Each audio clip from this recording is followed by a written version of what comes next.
Welcome back to episode 2 of SAP, Streetlight Angels Podcast. I'm Josh Yirkovsky, and I have here with me Kasey, Yungandreas. All right, we're here and we're back live in action, unscripted, talking about things that nobody wants to talk about around here. So that's pretty much what we're doing, right, Case? Yeah, all the good stuff. All the good, juicy stuff no one wants to talk about, with the objective of getting us familiar with each other again and getting the children back on the streets until the streetlights come on with pure safety and comfortable feelings for that. All right, so we're back. Last episode, we just gave kind of a quick description about what we were going to be talking about in this podcast. Now we're going to start actually elaborating a little bit more. So we're going to come up with a couple of topics this time. One of them being the topic of actual sensitive subjects. You know, kind of play a little bit of devil's advocate, talk to each other about our personal feelings, a little bit about it, and what we've heard, you know, from people who usually don't like to speak or talk much about it. So, Case, what's our first topic we want to talk about today? So the first topic that we had on our list was going to be class and money. First topic is class and money. I mean, class and money is not really sensitive, you know? It may be to somebody of a higher stature that doesn't want to talk about it anymore, or maybe at the very, very low it could be. But honestly, I think that the way that it should be is we're all humans, right? So we all shouldn't be so sensitive about that. But I guess, I mean, it could be. Well, I think that society has really put in those brackets. I mean, even in our tax brackets, we have different classes in our tax brackets right now. So even society has put those constraints on who makes what money, if we're blue collar, if we're hard labor jobs, we've got the white collar. We have so many different ways to look at this, and then how it affects our children too. Well, okay, yeah, you're right. It may not be a sensitive subject to talk about, but it's definitely something that everybody wants or would like to talk about a little bit more so that they, you know, maybe aren't segregated in a sense. I think it could be a sensitive subject to talk about as well. I mean, even for myself, with being a single parent and trying to work and trying to make ends meet, at certain points of my life, there have been periods where my business was doing really well. And then there was a period when my business was not doing very well. There were scary times, especially during COVID. And then you have the topic of, okay, well, now that I'm not pulling in this kind of money any longer, then what are we going to do? How am I going to pay these bills? How am I going to get food for my kids? Government assistance comes into play. There are some people that would even qualify for that today that don't even feel comfortable enough to apply. You have Medicaid. I'm not really sure what Florida calls it. You have food stamps. You have free lunch for kids. Then you go up another bracket and you have where you're considered middle class, where they barely can scrape by and don't qualify for any help. You've got so many different levels that you can talk about with. So, I mean, a lot of the questions I have is, you know, my boys will be like, hey, how much money do you make, Dad? You know, or I'll be asking, you know, Mom, how much she makes. Or then Larissa and I will have a discussion about, you know, our bills for that day or that month or whatever. And the boys listen to that and they hear, you know, like in our head, we're like, oh my gosh, we're broke. But yeah, you know what I mean? But then we're not really, but my kids could hear that and assume that, you know, we actually are broke. Oh, absolutely. You know, and it sucks. And then what would happen is if you come from a family that's never had that, and they'll never in a million years assume that, you know, they go into the school and they're at a class on the lower side, so to speak, financially. I wonder if it changes the dynamic of how they are within that school. And I'm sure it does, as far as like being comfortable, being, you know, treated differently and things like that. Well, and that also brings up another topic with the kids in the school, because this is the very reason that many schools have enforced uniforms. Even in our own county here, our middle schools have enforced not technically a uniform, but a specific color of shirt or that school name shirt for kids to wear. And then they pick a different day of the week where they can wear, you know, something from their own closets that's not school related. But kids do go through that. The type of shoes they have, whether they're wearing Nikes or they've got the latest and greatest name brand shoe on, or if mom could only afford to go to Walmart to get those shoes. I mean, there's absolutely nothing wrong with that. However, the different narratives that the kids have created in their own minds based off of what they've learned from us at home, that's what they carry with them. Yeah, for sure. I've had some people come into the neighborhood and see my house, and friends come over and stuff like that. And they're like, man, you must be rich. Even little kids must be rich. No, not at all. I have the oldest house, the oldest built house, and the cheapest house in this entire neighborhood that I live in. And it's sad that people would come and say or assume that. And it kind of makes me wonder, like, if they're already putting that as a priority in their lives, at such a young age, to say, look, they're rich. They must be rich if they got,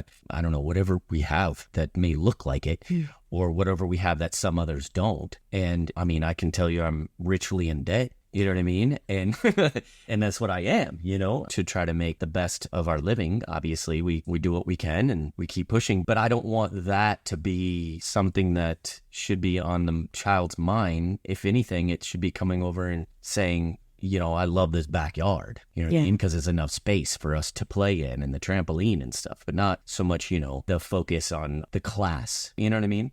Well, and with that, I think that it's important for us as the adults and parents to remember and be very mindful of our responses to them. I know for one that I've been extremely guilty of this before, where I'll be in a store with my children and they'll say, hey, Mom, can I have this?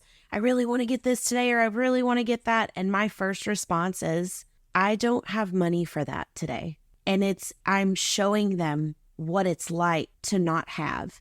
Hey, I can't afford this today, or I don't have money for this. Sure. Instead, I could have a different response for them. Hey, kiddo, I would love to be able to get that for you, but I want to teach you to be savvy with your money too. Why don't we sit down and talk about how you can work and maybe put some money away and save for this, right, and make sure that this is something that you really want. Yeah. But my first instinct as a parent with anxiety in a store is, I can't get this for you today. I don't have that money. Yeah. It's a terrible response. Right. It is. Well, it is. It's a necessary, but you turn it into a learning experience. Absolutely. Right. So we're looking at the solution piece for that, right? Yes. Money, and some parents at home, from the listeners may be struggling with that. So, utilize that ability to educate the child's mind, and just say, sometimes we don't have the ability to have anything and everything we want. And sometimes we do have the ability to splurge a little bit more. Right. And then make sure it's appreciative. Like, that's the biggest struggle I have right now with my boys. I want them to appreciate the things that they have, that we are providing to them more, because again, we come from a time frame, you and I come from a time frame where we appreciated playing outside with sticks and rocks, you know what I mean? Or even just regular cars. Yeah, exactly. Mud pies, eating them, building forts out of who knows what, and however we can get our hands on. Like, we appreciated that because that's all we had. Now they have the access to all of this stuff. So I think that if we drive that home to them a little bit more, feelings of appreciation, and then convert it into an educational piece, I think that's going to help significantly, especially if, for example, my boys have, a bike that's old and it's all, rusted up and just decrepit. And then the next door neighbors have a kid that has a bike that's brand new. And just remember that feeling that it was appreciated when that bike was brand new, And so, you have what you have, and you try to drive and go further what you have. You never want to, I don't believe that you ever want to just be satisfied with what you have. I think that you should always want to push and strive a little bit harder. And that's what I mean for the kids as well. Let them have the ability to say, okay, well, another educational piece. What do I need to do to get myself a brand new bike? You know what I mean? And if my kids came to me and said, I have a plan, you know what I mean? Or I've got an idea or something that I want to pitch to you and Mom about trying to get me a better bike, as just example, obviously, hypothetically speaking, if they came to me with that, I'd be like, let's go. You know what I mean? Let's do it. But then even looking at it from a different angle too, just like you spoke about your home earlier, how you have the oldest home on the block, but walking into your home, you would never know that because you upgrade and you make changes, and a fresh coat of paint can make a room beautiful. We painted the whole house when we moved in here, and I'm going to tell you, I'm never doing that. There you go. A fresh coat of paint on a bike, sanding it, right. Fresh coat of paint. Like, it's not always about newest is better. Sure. And it's about holding that value for the things that we do have, and maybe we can, appreciation. Maybe we can fix up or add more value and give a little TLC to the things that we do have instead of always wanting bigger and better and newer. Yeah, you're right. Appreciate what you have, but there's nothing wrong with working for more. I've always been told, again, appreciate what you got, but this is what you get. Life hands you a bag of a doo-doo, and you're going to have to figure out how to make it pretty. Mulch that and grow some good vegetable corn on the cob. Yeah. Something. You're right. It's all in how you are able to perceive things and flip that narrative. That's right. So I think that, without beating the dead dog, class and money, the good thing is I think we can get away from it now because it doesn't matter how good you're doing at home financially or vice versa. The idea is getting that child to understand the value and appreciation of what they do currently have, and that it doesn't necessarily have to be the end of that. Absolutely. Yeah. Mindset can change anything. That's right. So take anything and everything you guys have, listeners, with a sense of an educational turnaround. So if there is issues financially in your house, you know what I mean? Use that ability to educate, because we all want the best for our kids after we're long gone. And if we put that stress on them and that carries over to them, then that's going to be an issue in the next generation. So get rid of it, But we'll touch on class and money again in the future, I'm sure. Hopefully the listeners will reply and get us some good things, some good feedback on this. But let's transition into a different sensitive subject, a little bit more aggressive. And I think that you could start us out on disabilities. So that's a very sensitive subject these days. Absolutely. It has been for a long time, but what do you think about disabilities? So I have a different view with disabilities because my youngest daughter technically has a disability. She has a rare genetic syndrome, and she is also high-functioning autistic with a few other things that we deal with. My biggest takeaway on a person with a disability is that they're human too. Their heartbeat's the same. The blood flows the same. We're no better than any person walking on the face of this earth. Something that used to really bother me, and it sounds so cliche, is when we would go into a store and someone would look at us and we would know that everyone was looking, and then we would walk by and people would want to turn or look away really quickly. I think that bringing awareness to, now this is just personally me speaking, I cannot speak for anyone else, but personally for me, I don't mind educating people. To be looked at and for people to have that awkward body movement or to be cold and try to turn around so that they feel that you don't see them when you do makes everything awkward, and it makes that person feel alienated. I'm fine with walking up and shaking a hand. If you want to ask me questions, ask us questions in a polite and mannerful way.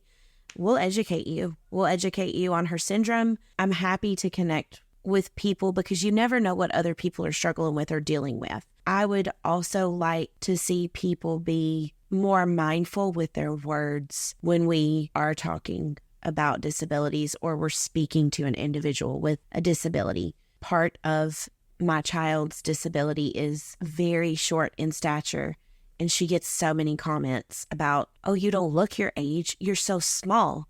That really makes that person kind of flip inward and really start questioning themselves. What are your thoughts? No, I agree. One of my biggest pet peeves is if you can't stick up for yourself, if you know somebody who doesn't have the ability to stick up for themselves, anybody who is around, a bystander, should correct that deficiency, right? And so that happens a lot with disabilities.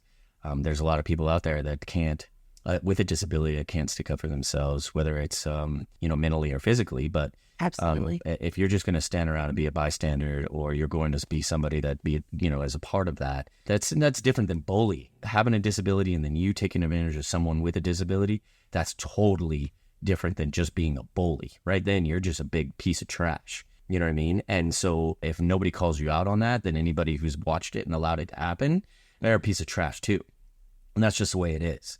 You got to stay something, you got to stand up to those dirtbags. Now, when I was a kid, I remember I was a teenager and I volunteered for Special Olympics. And it was probably one of better memories of my life just because of how beautiful it was when I was there. Absolutely. How amazing it was, like just the love that was happening while I was there from someone with a disability to me or vice versa. It was just a good environment, right? And my boys go to a school where disabilities are there. It's cool because I get to go into the school and with Angel Force Protection with one of my companies, and I get to go in there and see the interactions of the kids, and I get to see that there is not even a second look at the disabilities, the children with a disability in my kid's school. Now, this is a private school, and I'm pretty sure it's a little bit different than public schools, but it doesn't have to be. Right. You know what I mean? And if it is, there's a problem. And so now let's go back to another educational piece. If you're a listener and you promote degrading a disability within your household, you're trash and you need to fix yourself. You need to fix yourself, period. So if you're listening to this podcast and you're like, man, that's me a little bit. All right, fine. So be it. It's you. That doesn't mean you can't change that. And if you got a problem with it, you can complain to me on a comment for this podcast. I don't care. But I'm going to tell you right now, if I see you out there and you're promoting it or enabling it, or your child is, don't think I'm not going to say something to you about it, because that's what needs to happen, or else we're not going to make that change that needs to happen, Right. And I think that a lot of times if we can open up our hearts and open up our minds and educate ourselves, there's a difference. And I have a friend that's told me many times now, there's a difference between ignorance and malice. And when we're able to truly look at it and say, okay, let's educate ourselves. Let's ask that person if we can do something for them. Let's ask that person about themselves. Maybe ask them what's going on. If it's not awkward for you, if someone's having a hard time with something, open up your heart, open up your mind. Really try to connect with someone different. People with disabilities, adults or kids, can teach you so many different things. I know personally I have learned to communicate differently, to love differently,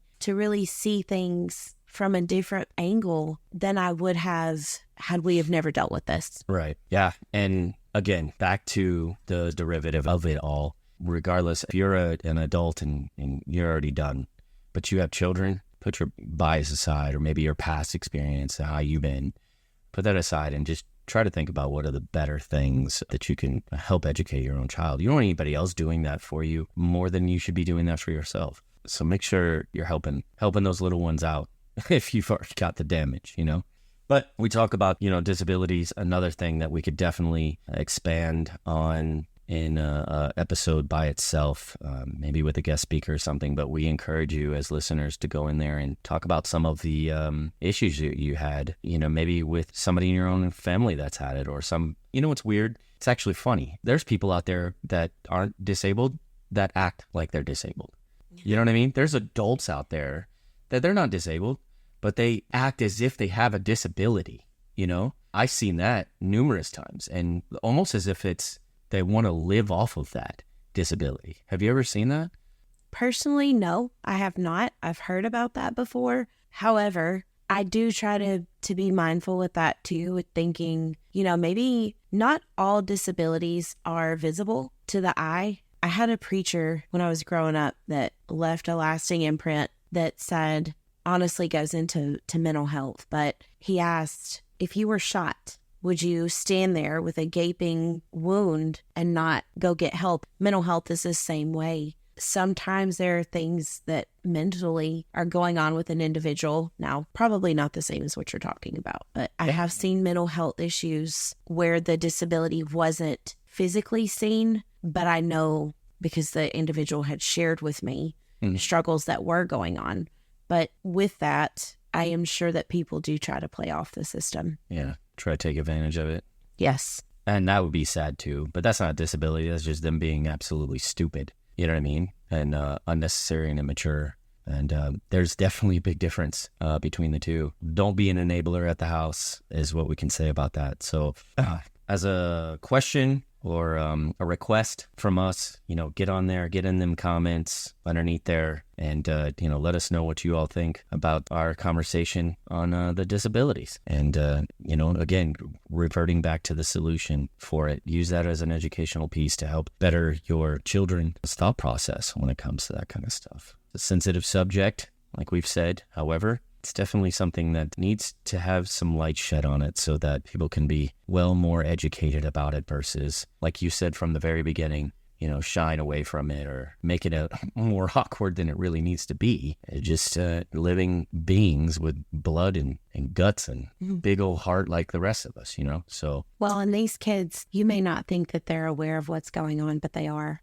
You may not think that the adult is aware of what's going on, but they are. A lot of times, and treating someone with the same generosity and kindness and spreading the awareness to do so is what I advocate for the most. Awesome. So spreading awareness, getting out there, sharing this podcast so we can talk about it. That's number one, y'all. We got to get this stuff out there so that people can hear it. They can respond. We can get them on here to talk to us about these sensitive subjects. Get them out there so we can learn and educate ourselves on it, so that we can teach, and help educate our children for the next generation, so that we're not dealing with the same old shenanigans we're dealing with these days. And, again, the objective of the podcast, get us to the point where we are a trusting community to get those kids back outside where they're supposed to be. If you would like to email us, where are we emailing us at, Kasey? streetlightangelspodcast@gmail.com. That's right. Streetlight Angels Podcast @gmail.com. Shoot us an email. We're going to read it. We're going to listen to it. Find us on Facebook. Check us out on Facebook. If you just look up Streetlight Angels Podcast on Facebook, you'll be able to join the team. Get on there, write us some messages, get some blogs going, and be able to talk about this stuff. So we'll hit you guys up next week. We are definitely doing this weekly on Wednesday during wind up and wind down time.